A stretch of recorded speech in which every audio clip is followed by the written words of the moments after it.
Stade Briochin se retrouve ce soir au pied d'une montagne dijonnaise à gravir. Les Bretons sont lanterne rouge et affrontent un DFCO qui aimerait bien prendre les commandes du national. Dijon-Saint-Brieuc pour commencer votre week-end. Je vous souhaite une belle soirée sur FFF TV. C'est la 19e journée du championnat. Et depuis, le Stade Briochin lutte pour sa survie en national. Attention à ce ballon qui est arrivé jusque dans les pieds de Mickaël Fati. La sortie de Paul Delecroix. Attention à ces joueurs du Stade Briochin encore qui fonctionnent par éclat comme ça. Diallo.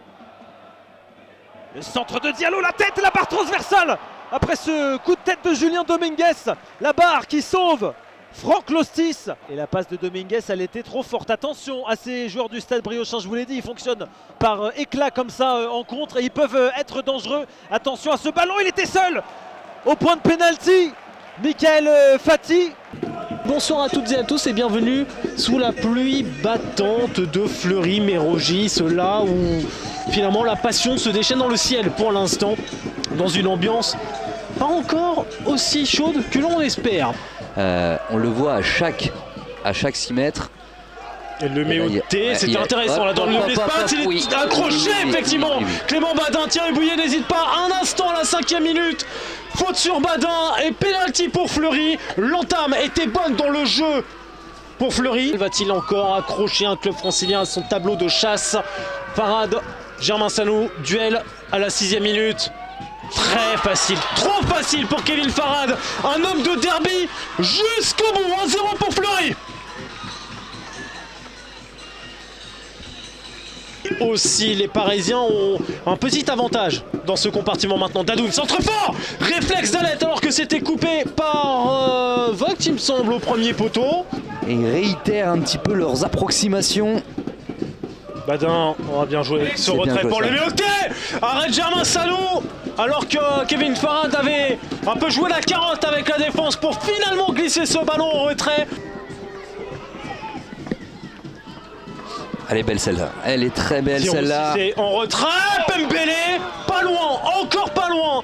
Ses premiers ballons avec le Paris 13 Atlético. Ce choc de la 19e journée du championnat de national entre le 3e Sochaux et le leader de ce championnat, le Football Club de Rouen. En cas de victoire, Sochaux rejoindrait son adversaire du soir à hauteur du coup des 36 points inscrits dans ce championnat. L'appel de Djoko, il y a Gomel et il y a surtout Bagdadi dans l'axe. Très bon intervalle trouvé par Bagdadi. Dommage pour Gomel. Gomel face à Temperton. Et c'est le petit filet extérieur. Il n'y avait pas de hors-jeu. Il avait déclaré à nos confrères de l'équipe il y a quelques temps. Boutoutaou, nouvelle récupération haute. C'est magnifique pour l'ancien Valenciennois. Cette frappe est déviée. Ouais, le danger se rapproche très clairement de la cage de Temperton. Et Gomel juste devant le parquage des supporters rouennais. C'est joué à 2 avec Boutoutaou, second poteau. Ouais, la remise de Pébernet, c'était bien joué à nouveau. Il est très en vue. On va suivre ce centre. Et la tête. Et la voilà, l'ouverture du score. De la part de qui? Évidemment, Benjamin Gomel. Gautmel qui signe à nouveau ce magnifique but à la parade, à la réception de ce centre. Et logiquement, Sochaux, après 27 minutes de jeu, est devant 1-0 pour le FCSM. Crédité d'une nouvelle passe décisive. Ouais, Boutoutaou qui rentre beaucoup trop facilement. Ouais, ça prenait la direction du petit filet. Deuxième ballon pour Gomel. Temperton qui... ouais, Son Mendes impeccable dans son jaillissement pour Djoko. Djoko avec le pied gauche. Djoko, le poteau pour Okapi Djoko. Boutoutaou. Ouais, un bon coup avec Ngata à droite, le passeur décisif du premier but. Le voilà servi. Ngata, c'est bien joué Gomel, mais c'est incroyable. On a failli assister la au connexion. Petita. La montée là de Cartillier, Kerouédan, l'arrêt au pied de la part d'Alex Pierre. Le voilà, le changement attendu. Goumo qui peut pénétrer, c'est bien joué ça pour Fous. Ah, Fous, mais quel but! L'égalisation rouennaise. Et elle est magnifique. Elle est signée du nouvel entrant, Fous, qui vient glacer, climatiser le Stade Bonal, qui n'en demandait pas tant. Quelle action de la part des Rouennais. Un partout. Bagdadi, il a Gomel à sa gauche. Il a Boutoutaou à droite. Gomel avec son pied gauche. Gomel, quel arrêt! Quel arrêt d'Axel Temperton. Magnifique. 19e journée du championnat national, la Berrichonne de Châteauroux toujours en difficulté à domicile avec une seule victoire. Glané devant ses supporters reçoit le surprenant et séduisant promu Le Puy. Boulekcha de nouveau. Le centre au second poteau. Ouh, ça a failli inquiéter Lucas Lavallée. Barre, Johan, je pense. Je crois que ça a touché la barre, effectivement. À lui de passer encore un cap pour jouer. Attends, avec cette frappe à l'entrée de la surface de réparation qui va taper la barre. Quel geste de dire, voilà, on joue avec des garçons pieds opposés. Et il faut de la présence dans l'axe. Oh, attention avec Marvin Adelaide qui était parti. Carton rouge ou pas? Et il y aura un carton rouge sûrement. Et oui, carton rouge pour Brahima Magassa en tant que dernier défenseur. Aïe aïe aïe. C'est Limacal. Oh, Boulekcha qui réfléchit pas, qui va enchaîner les frappes directement. Ce sera dans les bras de Tu vois, Boussaïd, Calavalé. là, c'est là que tu vois qu'il manque encore un petit peu de vécu. Ismaël qui va jouer en retrait avec Boulekcha. Second poteau. Oh, attention avec ce tir qui va transpercer les filets du but de la Berrichonne de Châteauroux et de Lucas Lavallée. Xemo, hein. C'est Xemo qui permet au Pono de prendre l'avantage dans cette rencontre. Qu'est-ce qu'il était bon il y a 3 ans. En tout cas, j'espère qu'il sera pareil. Bien joué. Oh, attention avec Rodriguez qui va se présenter seul face à Lucas Lavallée. Rodriguez qui en profite, qui va permettre à son équipe de mener 2-0 assez aisément. Clément Rodriguez va inscrire son 6e but de la saison. Quelle connexion. La passe elle est lumineuse et puis voilà, il fallait faire attention. Hein. Clément Rodriguez, on l'a vu en première mi-temps, ses appels dans le dos. Quelle lucidité, ça c'est bien, c'est bien. Voilà. Il s'est calmé, il fait le crochet, il est lucide. Très beau but d'attaquant. Pas de victoire à domicile depuis le début de la saison, mais un début d'année civile encourageant avec 2 matchs nuls 0-0. QRM doit se débloquer offensivement pour espérer prendre de l'air et pourquoi pas revenir un peu sur Villefranche-Beaujolais, l'une des équipes du ventre mou de ce championnat. L'arrière droit qui là s'était mué en avant-centre et sur le contre. Ça peut repartir même si on a un joueur qui est resté au sol.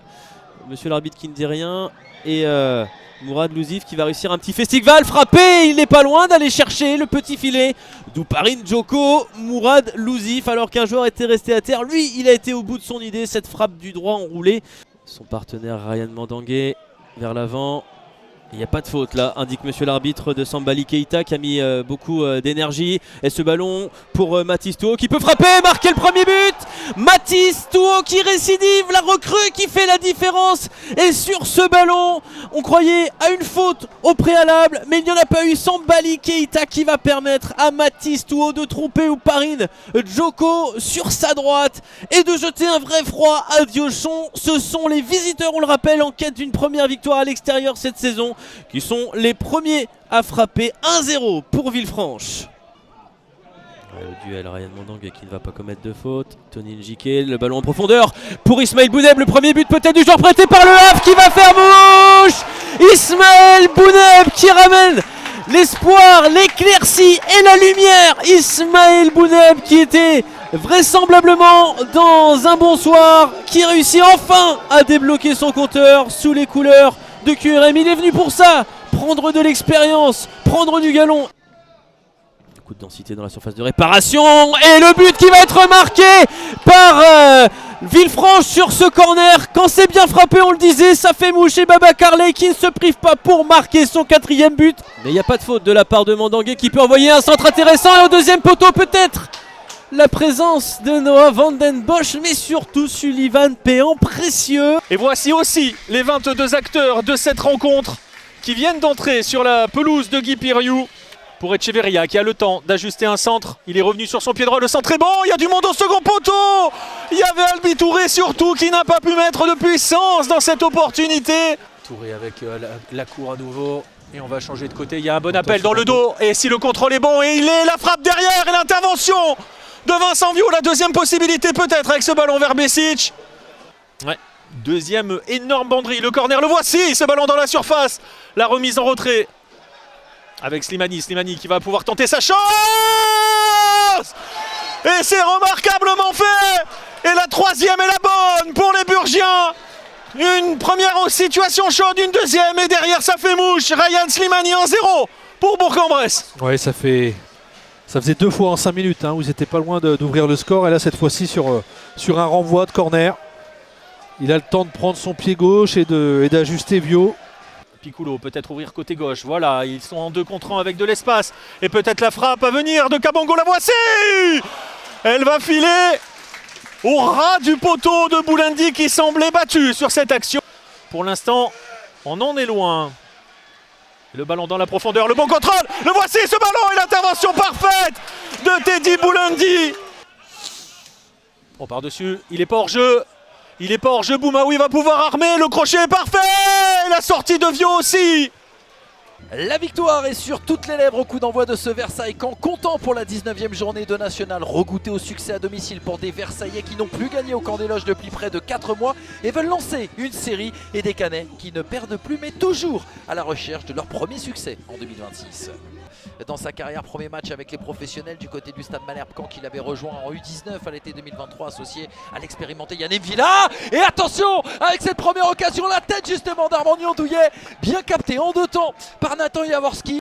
Souleymane Sagnan qui va venir justement refermer devant Ben Brahim qui va essayer d'aller centrer de l'autre côté comme elle vient. Romain Basque et qui a bien suivi Cédric Otsumo. Décidément l'homme en forme, auteur d'un doublé. La semaine dernière c'est lui, tel un renard, tel un buteur qui est venu piquer Anthony Mandrea, le Stade Malherbe Caen. 1-0 pour le FC Versailles et tout simplement la 5e réalisation de Cédric Otsumo dans cet exercice 2025-2026. Et au départ, la super relance de Badé sur le côté droit, Ben Brahim qui part et qui met le centre parfait. Je crois que c'est Romain Basque qui met la reprise de volée. Elle est très compliquée à négocier pour Anthony Mandrea puisqu'elle rebondit encore devant. Ouais, face à Cédric Otsumo qui était venu défendre et le ballon qui est passé dans l'intervalle vers Shelton Guillaume. Ah, le petit plat du pied, sécurité magnifique, et avec douceur et délicatesse il double la mise, il break le Stade Malherbe Caen. 2-0 désormais pour le FC Versailles.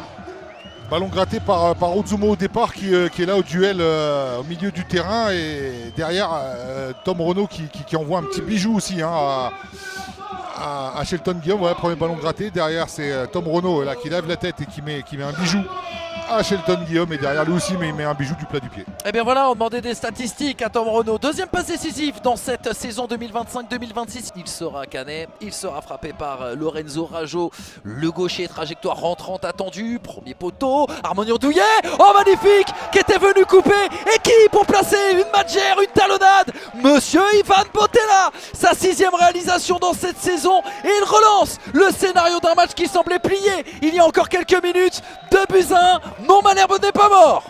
Le corner de Rajo semblait mal tiré à l'origine, mais elle est passée à travers pas mal de joueurs.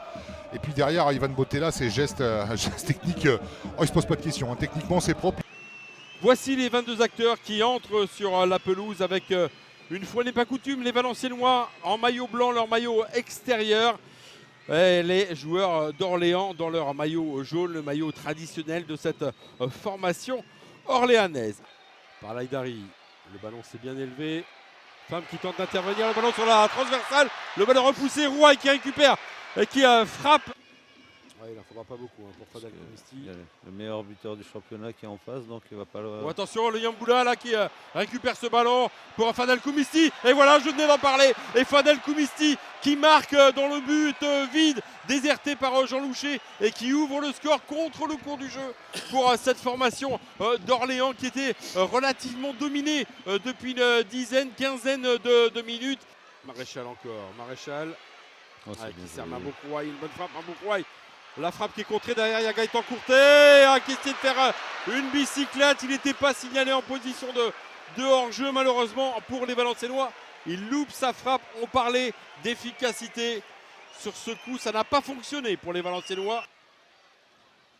Le ballon dans la profondeur, c'est bien joué. Charlaby, dans la surface de réparation, Charlaby. Oh, le petit ballon du pied gauche qui passe juste à côté du but de Faham. Oh, il s'en est fallu de peu que les Valenciennois légalisent.